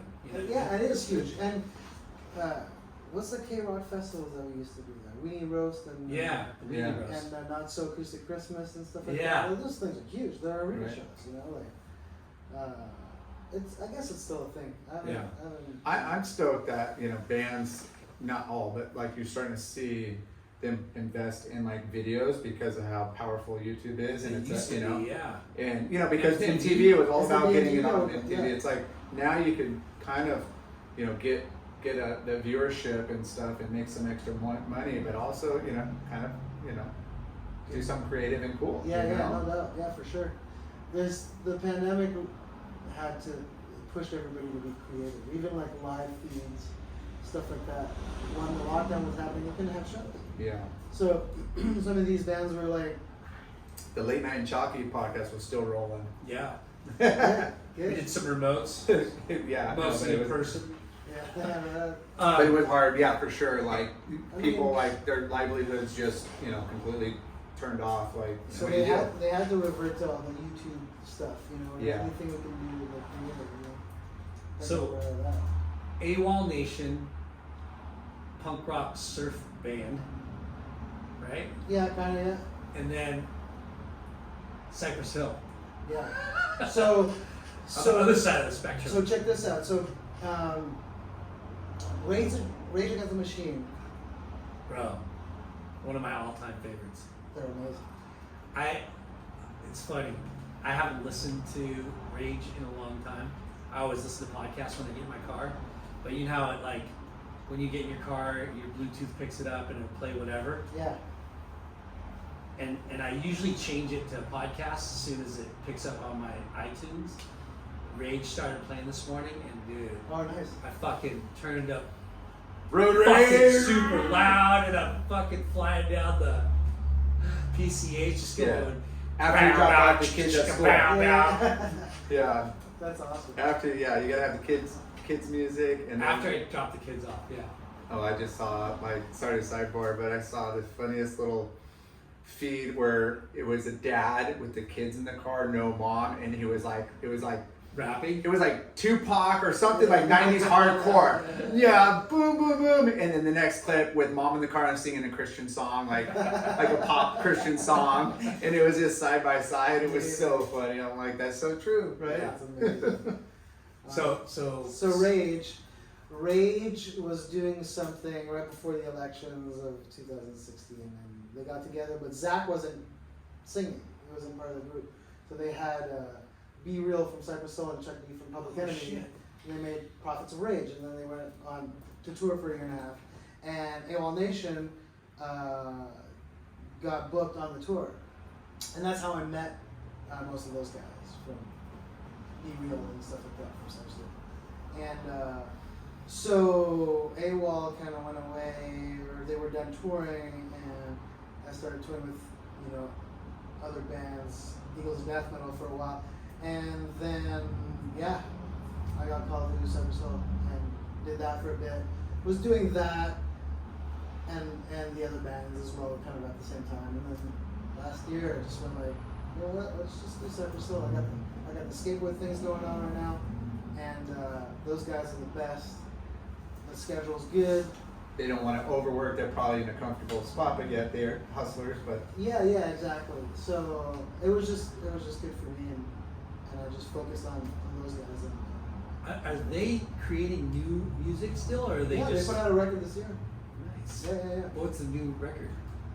Back in Black it's called. But this year also is the 30th anniversary of Black Sunday, that record.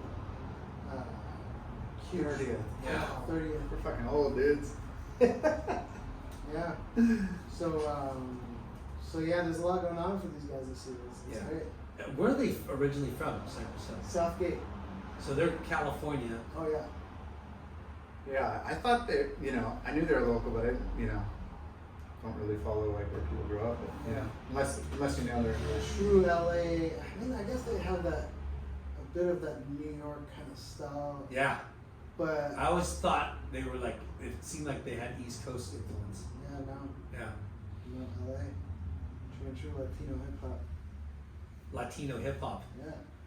Yeah. They're the first Latino hip hop to ever get their star on the Hollywood Walk of Fame. Wow. Yeah. okay. Fun fact right there. We're I gonna get like it. one day. I got it for sure. Put a call in. Could you? So what's their like? So Cypress Hill, like if they would tour like, you know, a few months out of the year, or like do different It's like. different with those guys. I mean, we usually, it's like weekend stuff. Yeah. So we'll fly out to Boston, or we'll fly to Latin America and do two shows. We'll do Bogota, Lima, come back. We'll be gone for 4 days, come back. Yeah. You know, and pretty much have the week off. You know? Yeah. Of shows. We do, you know, they've done, like I've done a tour, we've done a few tours, you know, that will go on for 5 weeks at a time. We did a tour at Slipknot, and that was amazing. Wow. Last May, a year ago. And, So but apart from that, it's just like spice. So we were just in Australia for 3 I'm weeks. sure they get like a lot of private like events and you know A like few here and there, yeah. A lot of festivals. Festivals. Yeah. Europe festivals this summer. Those are always amazing. Yeah. Europe Is with summer your biggest season? Yeah. Festival season for sure. What's the itinerary like for this year? Europe, Germany, Amsterdam, Italy, France, UK. You need an assistant? Yes. Now we got some guys. They're awesome. But yeah, it's. But we're also doing Canada. We got Toronto, Quebec City, like Chicago area. A bunch of different stuff going on. Anything in Orange County that we can get tickets for? Bakersfield is. Is the closest? San Diego on wait, when is it? Coming up. Yeah. I was gonna say, okay, well, why don't does anybody from Cypress Hill surf?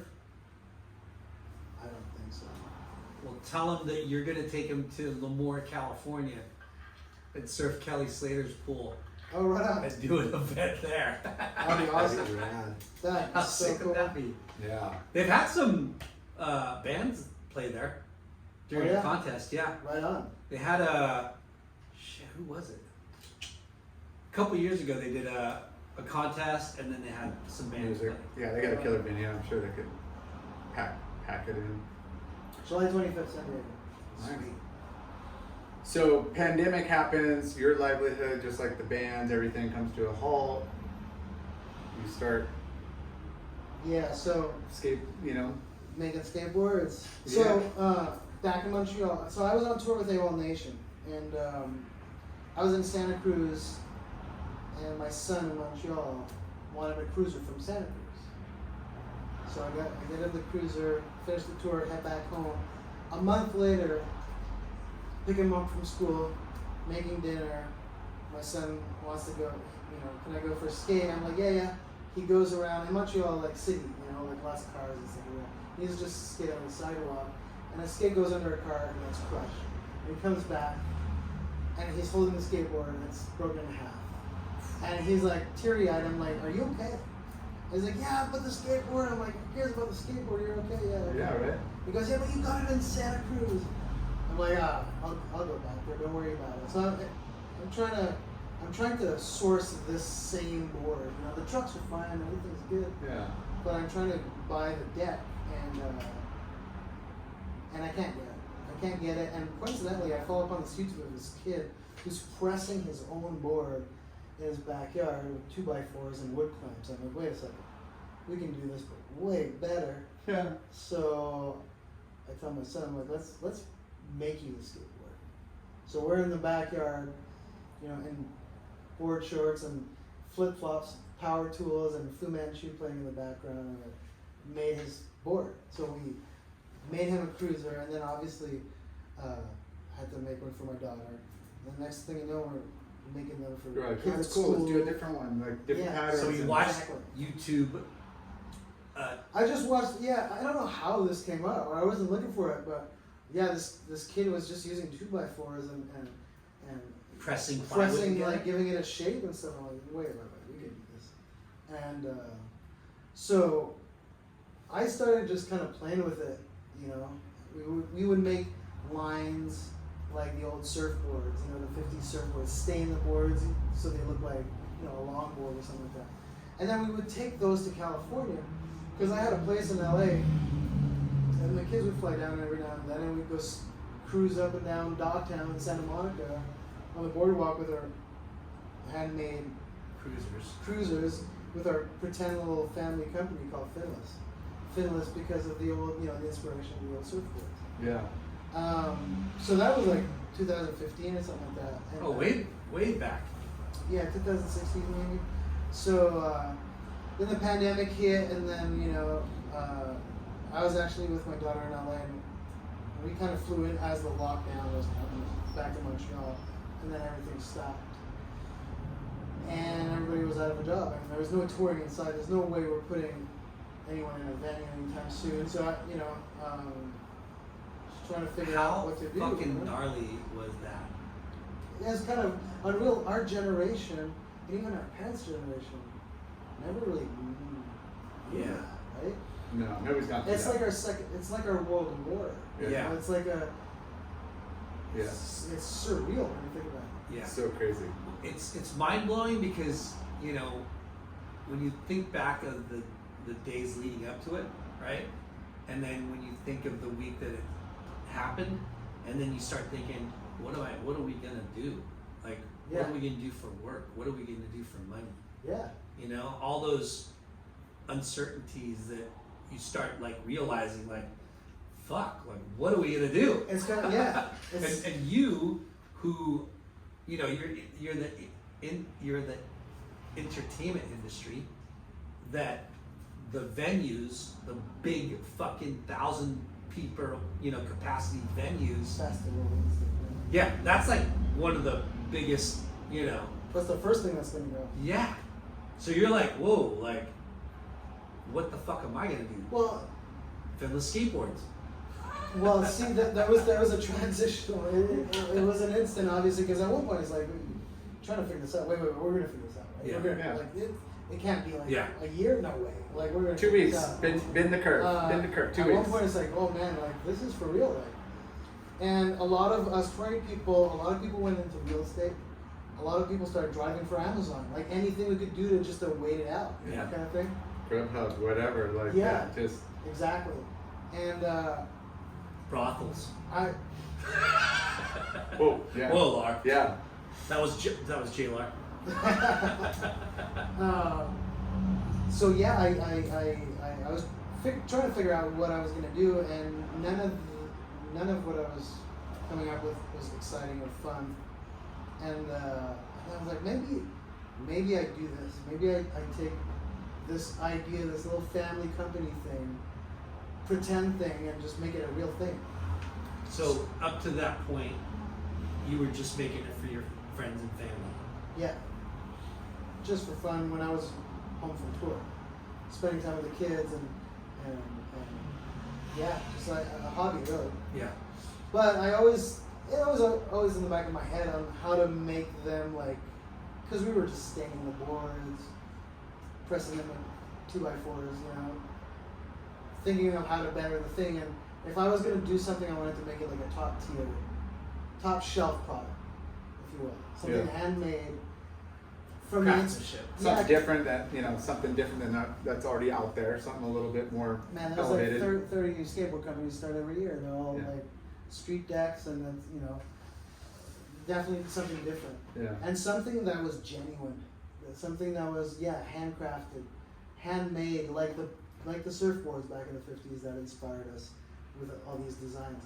So I kind of rented a workshop, and it was great because it was a workshop that had other benches and other professionals, woodworkers, and just started researching on how to do this, and but doing it with like the way the boards are, they're made with different types of veneer. That's what the look is on the board. The different colors are veneer. Nothing's printed except for the logo. It's all wood. So yeah, we just jumped, took the lead. Yeah, I mean, I love it. Nose Rider and Uma Zuma, and what does CMD stand for? I can't tell you that. It's a Secret. family secret. And then the Duke longboard. I mean, it's like, it's right up. It's good. Right up the old school like So surf novelty. tell like, us again why you named it Finless. Because it got no fin. It's a surfboard on sidewalk surfer. Yeah, I mean, I don't know. We were playing around. We were gonna call it. Montreal's an island in the St. Lawrence River, so we were talking. How do we call it? Island skateboards, and then I was like, oh, I think I found it. I thought that there was a somebody else had it. yeah, Point, yeah. like, And I was like, no one's gonna have finless, and finless surfboards are like the precursors, Yeah. the old ancient Himalayas and stuff like that. I was like, maybe it's finless, and I was toying with the logo and talking to the kids and getting them involved, and my daughter said it's finless, and okay, it's finless. Here we go. That's cool. That's how I'm doing. Yeah, I mean, I recommend everybody checking it out online because the boards look like you're kind of like 1950s like balsa like boards. Yeah, that's the inspiration. Yeah. We put a lot of thought in the way we make them. They're not, they're beach boards. They're made to commute, but you can still rip on them. Whereas we want to make them nice, but we have Paris trucks on them. We have real wheels, real bearings, no name, nothing, kind of thing. Yeah. We wanted to make it a quality product, environmentally friendly as much as possible. That's a big challenge in anything. You can't be 100% environmentally friendly, but Yeah. we used environmentally friendly clear coat. The grip is recycled crushed glass that we embed in the clear coat. You can still ride it barefoot. All sorts of stuff like that we try and do as much packaging. So.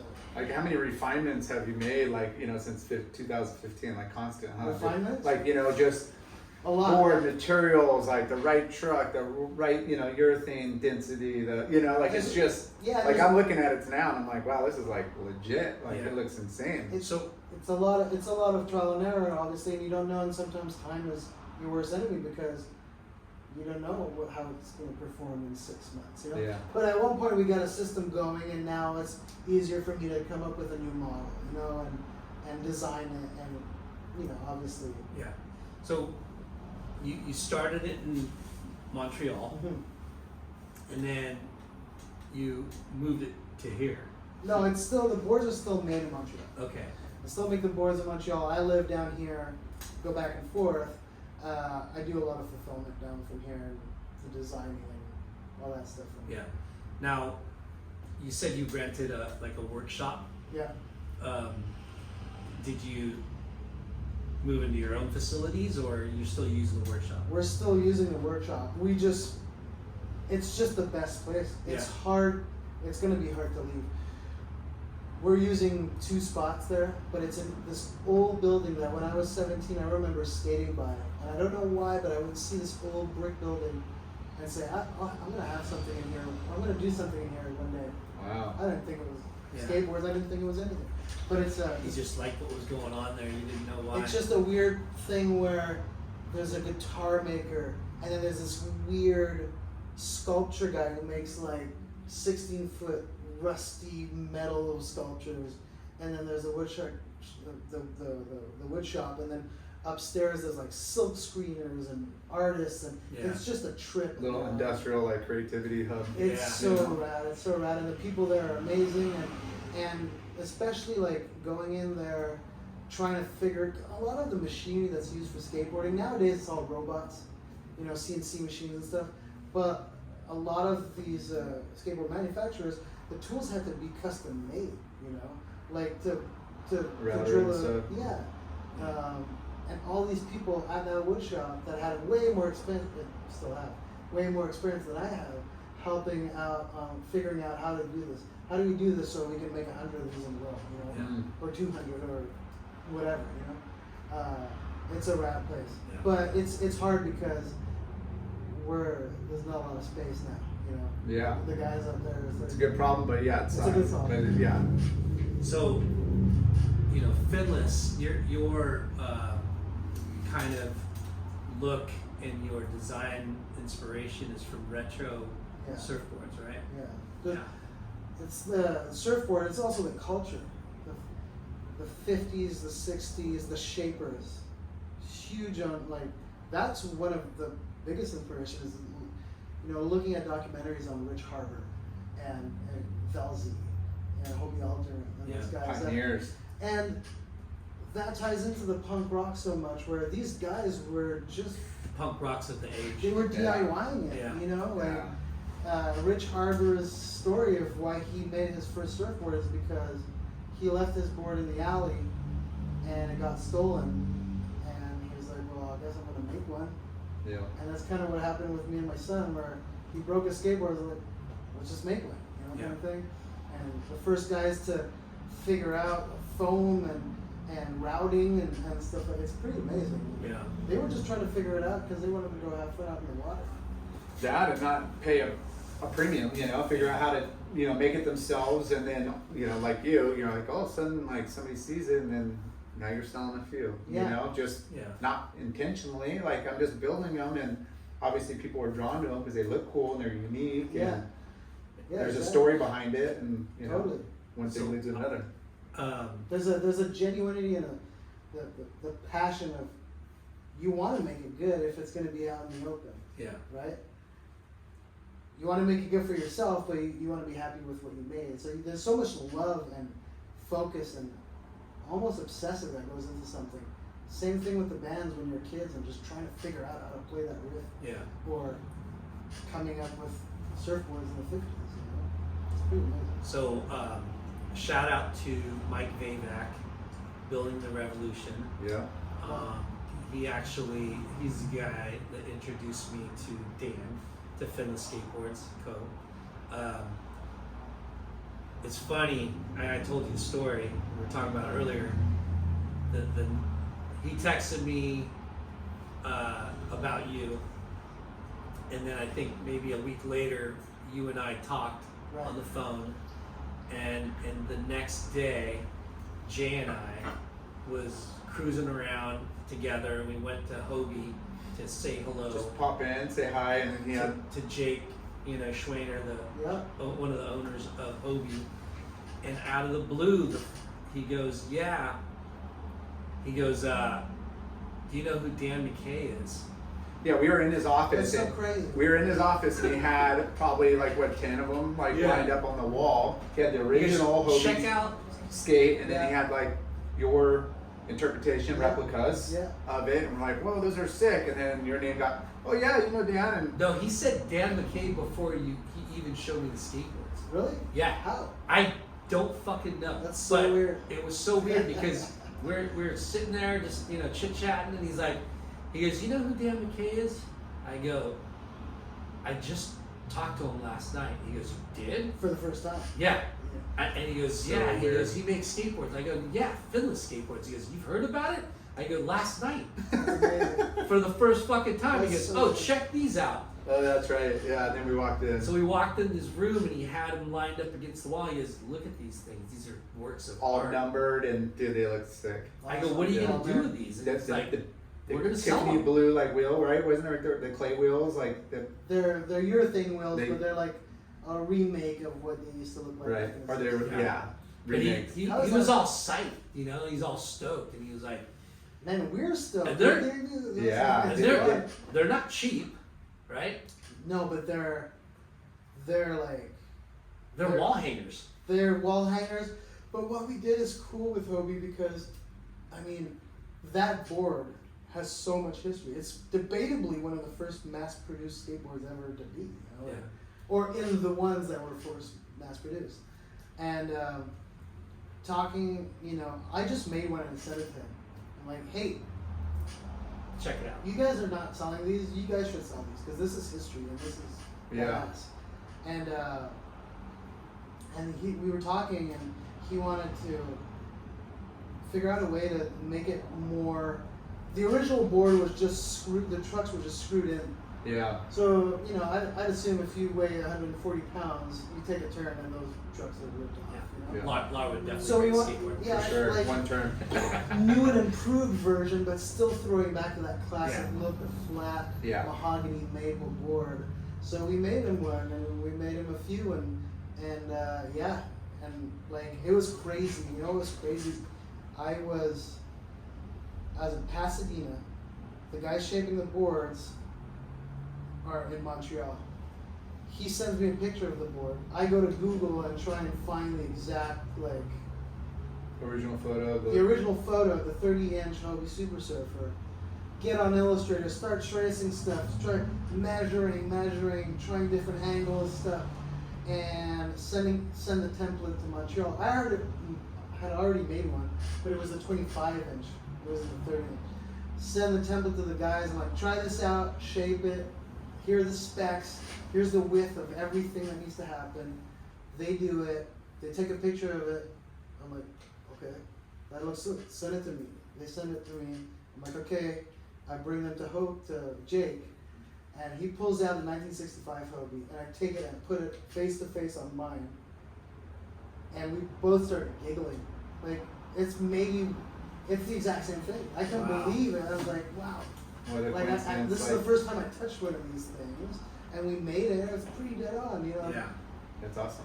Maybe a bit of deviation, but I think that's the kind of stuff that's important. Like, those boards were made by hand back in the day. Yeah. Let's make those boards by hand again today, even if it's a little bit different, even if it's Modernized, improved.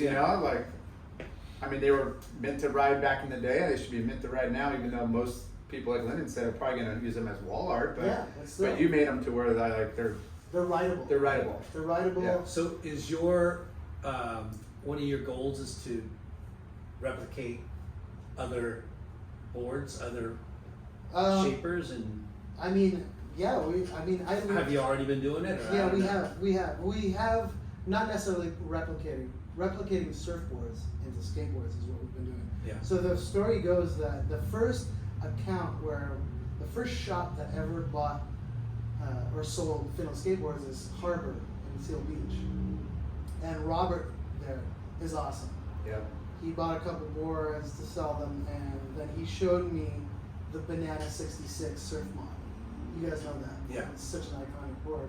Like, and it kind of like that look, obviously you were inspired by that look. So he's like, can you make me this in a longboard? I'm like, okay, here we go. And that kind of sparked something. And since then we've done the Banana 66 for Harbor in a 46-inch longboard. Dewey Weber's Performer, Bonger boards on the East Coast, they're going out this week, Matador, Gator in Santa Barbara. So this is kind of a thing, and although we still have our boards, obviously our brand, the Finless brand, the Buy Finless stuff is so much fun because, yeah, you know, we get to do something and highlight that history and those classic wooden boards. You know? Yeah. And it's fun because we're throwing back to the shapers of those days Yeah. and doing it by hand. It's cool to, like, we're in this room with these crazy works of art, you know? Yeah. Like, I'll, you could make a Small Faces, this OP, this Russell, this frickin' Stussy. yeah. You know, there's so Yeah. much. Absolutely. These two, you know, I mean, there's so much history in the surf and Yeah. all the shapers, you know, Rob Doggis, and you could do a freaking, It's art. Takayama. I mean, Yeah. there's a lot of shapers all over the world that would look cool in a Finless, by Finless. Yeah, totally. Yeah, So and that's definitely a big part of our business. It is. We're always looking to collab with Heritage, or we also do private label stuff. So we'll do boards for a surf shop that doesn't have that classic surfboard, but they've still been around for 25, 30 years, and we slap their, you know, their surf shop logo on it, and they have their shop board, you know. yeah. Private label style, you know. Yeah. It's great. It's a lot of fun, and it's good because that relationship. I've always wanted Finless, no matter where it goes. I've always wanted to highlight the mom and pop, the indie shops. What made surfing today what it is, you know, like Yeah. the shapers, but the shops as well. And never really don't aspire to go to the big selling skateboards at Costco or whatever. Can you buy skateboards at Costco? Probably. Yeah. Walmart, whatever. Yeah. No Yeah. way. You Yeah. know, like it's all about this. It's all about that community. It's all about Yeah. the little towns along the coast and everywhere throughout the country and the world, really. You know. Yeah. So that relationship of talking to the shops, highlighting their classic boards, or making a board Yeah, for their them. heritage, their iconic, like, yeah. Like It goes a long legacy way and it brand. means a lot, and that's what we're all about. So, Finless, you made it into a company right before COVID or during COVID, or Right into COVID. I mean, yeah, and 2020. like many, our industry blew up because of COVID. Yeah, Was it good for your business too, or? it was good it was eye-opening for me. I was just starting, so unfortunately it was going and I was just on the tail end of every opportunity when it came to that stuff. Yeah. Timing. I mean, I remember when Val Surf went like, how many do you have? I'm like, I got a pallet. And they're like, send me the pallet. But we never did it in time. And then it was like, oh no, now everybody's got too many stuff. Yeah. But it opened a lot of conversations though, like, you know, and Mike Vavac is a huge part of that. Like, he's the one that I spoke to so early in the game because I wanted to put his trucks on our skateboards.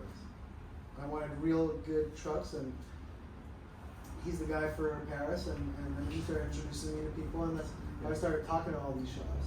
Well, these shops too, it's like filling a void, but it's also like you said, bringing up that history and that nostalgia that's like so tied into those rootsy stores, you know? So it's like, it makes, I mean, perfect sense to, you know, work with all these cool shops, and it kind of keeps it interesting, and you're not stepping on anybody's toes. Like, I'm building stuff specifically for you, and it's not going to affect the guy down the street, because I'm building them specific stuff that works for them, and Yeah. and everybody can still succeed and Exactly. have good sell That's a through. good point. Yeah, I mean, Lar had your website on his computer a little bit ago, and I saw it. Are you sponsoring people too? not really. We have a guy, Sandy. He lives in San Diego. He kind of Sandy from San Diego. Sandy from San Diego. From Burgundy.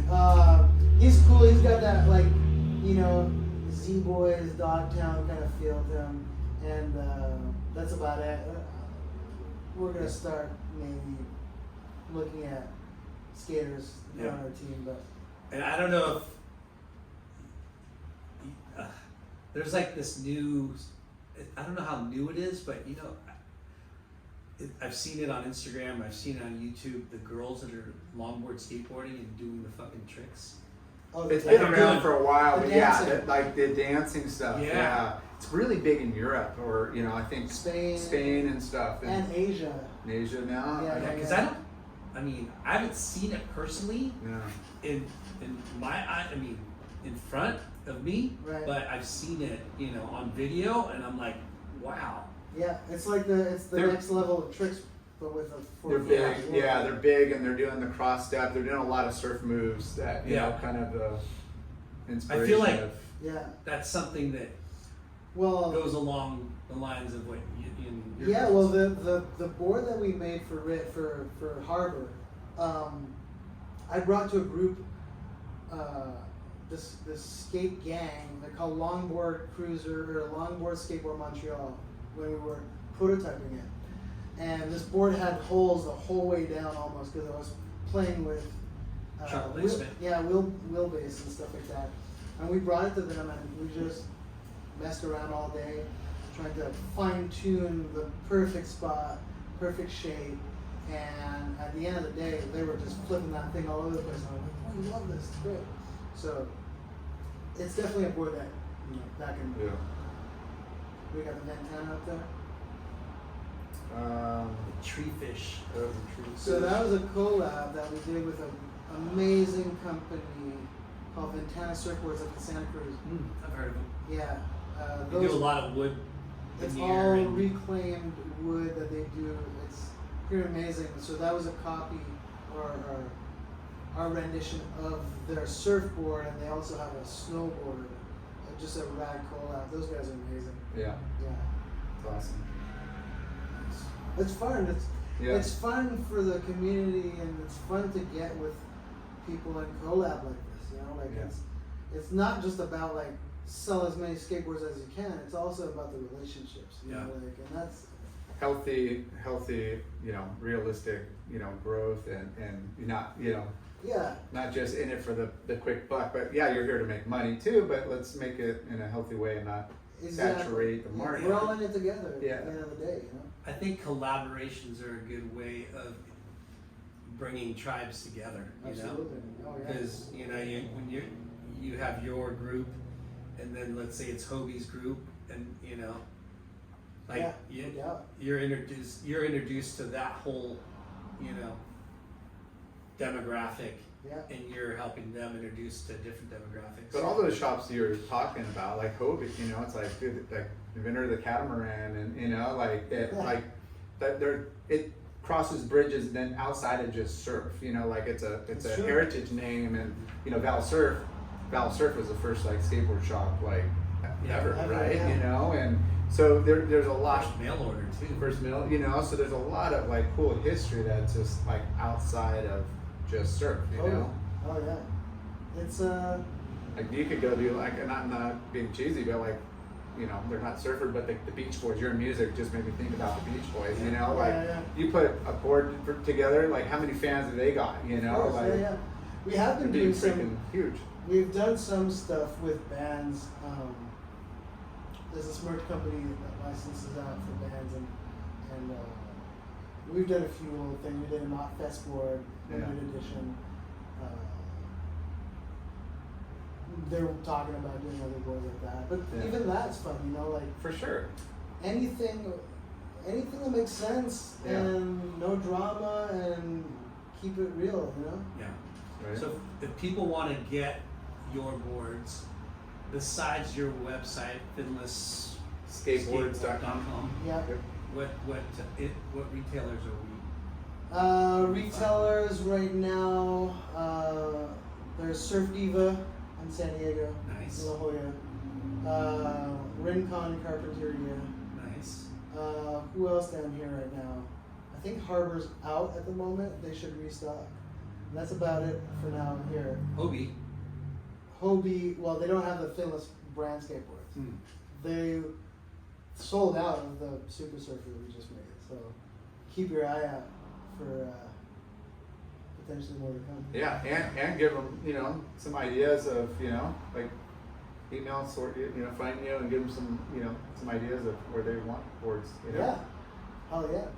Anytime. Because there's all kinds of killer shops like up and down the coast that we're not even thinking of that would just. Infinity. Yeah, Infinity. Brian Heritage from Heritage Surf and Sport on the East Coast. Yeah. Yeah, the list goes, you know, endless, and that's It what's goes cool. on and on and on for sure. Yeah. Yeah. Well, cool. I'm wrapping up my my portion. I gotta go grab my kid. Daycare. Well, it's been 2 hours. Yeah. Oh damn. I got after school. Time flies. Time flies when you're having fun. Yeah, man. These damn kids always remember. No, this is awesome. No. No, Yeah, I mean, thanks a lot. But yeah, anytime you're welcome back to the show and like, you know, help promote anything, and you know, we're just another, you know, outlet, because I mean, this is our you know, our ties to all the core shops is, you know, That's giving amazing. back and making sure that we're making those relationships and those connections. And Awesome. anytime I you love that. Thanks so much need to for bounce having some Yeah. ideas off us, or you need connections, let us I know. love that. Okay, cool. Yeah, we'll definitely keep in touch for sure. For sure. Yeah, yeah. And little plug for our sponsors.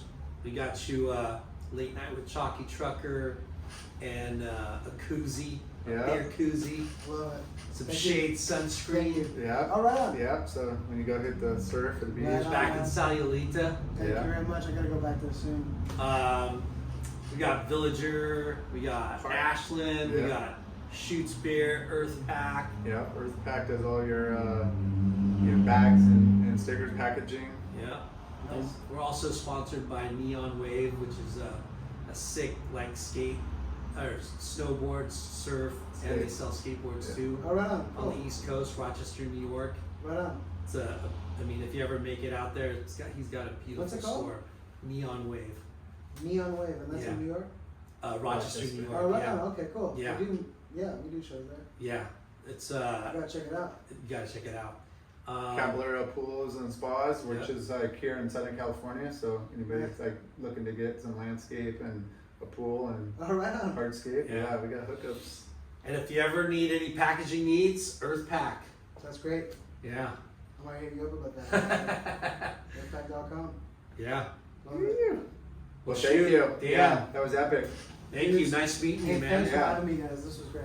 Appreciate it. Sweet. Peace. That was great. Awesome. Man, that was 2 hours. Can you believe it?